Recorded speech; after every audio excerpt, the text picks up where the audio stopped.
Hello student, myself Dr. Seema Parikh, Assistant Professor Zoology, Kautilya College, Kota।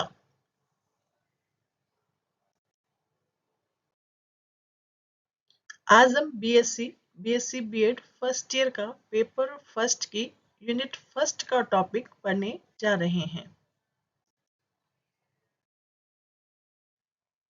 Biological importance of canal system. Canal system की biological importance क्या है? सबसे पहले तो canal system क्या है? स्पंजेस में जल संवहन तंत्र को यानी कि जो वाटर सर्कुलेटरी सिस्टम होता है उसी को हम कैनाल सिस्टम कहते हैं। स्पंजेस में चार प्रकार का कैनाल सिस्टम पाया जाता है: एस्केनॉइड, साइकेनॉइड, ल्यूकेनॉइड और रेगोन टाइप्स का। तो इस कैनाल सिस्टम के स्पंजेस में क्या इंपॉर्टेंस है, ये क्या वर्क करता है, ये हम आज पढ़ेंगे। तो first is the canal system is a solid basis of classification in sponges. Classification का जो बेस है स्पंजेस को, सबसे महत्वपूर्ण कैनाल सिस्टम के आधार पर हम इसे वर्गीकृत कर सकते हैं।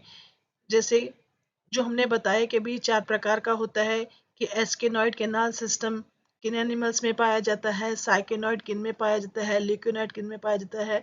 तो इस प्रकार से हम इसके बेस पे इसको क्लासिफाई कर सकते हैं स्पंजेस को। सेकंड है the canal system also propose the theory of evolutions. Canal system evolution की थ्योरी को भी प्रपोज करता है। कैसे? जिस तरह से हमने कहा कि जो एस्किनॉइड कैनाल सिस्टम होता है वो बिल्कुल सिंपलेस्ट टाइप का होता है। फिर जैसे जैसे हम बढ़ते हैं एस्किनॉइड के बाद साइकेनॉइड और ल्यूकेनॉइड, ल्यूकेनॉइड काफी कॉम्प्लेक्स टाइप का कैनाल सिस्टम होता है। तो सिंपल से कॉम्प्लेक्स टाइप के कैनाल सिस्टम्स का बनना एक तरह से ये इवोल्यूशन से, यानी कि इवोल्यूशन को बेस मिलता है, इवोल्यूशन की थ्योरी को ये प्रपोज्ड करता है।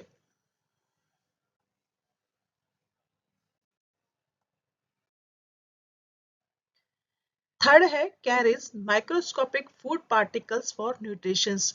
जो पानी वाटर करंट के साथ स्पंजेस में एंटर करता है उसके साथ में बहुत सारे फूड पार्टिकल्स होते हैं जो स्पंजेस को न्यूट्रिशन प्रोवाइड करवाते हैं।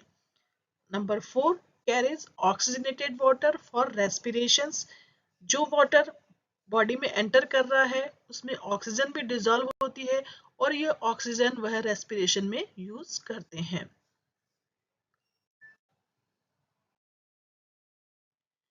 फिफ्थ है carries sperm for reproductions. Male sycons के द्वारा जो स्पर्म्स वाटर में रिलीज किए जाते हैं वो वाटर करंट के थ्रू स्पंजेस की बॉडी में एंटर करते हैं रिप्रोडक्शंस के लिए। Number 6 carries out undigested food for इजेशंस।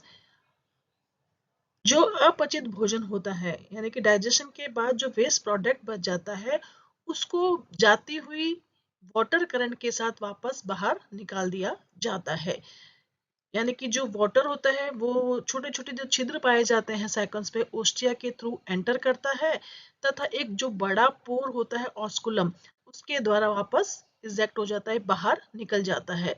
तो जो नाइट्रोजनस या अनडाइजेस्टेड जो फूड पार्टिकल्स है वो ऑस्कुलम के द्वारा यानी कि वाटर करंट जो बाहर जा रही है उसके साथ में रिलीज कर दिए जाते हैं।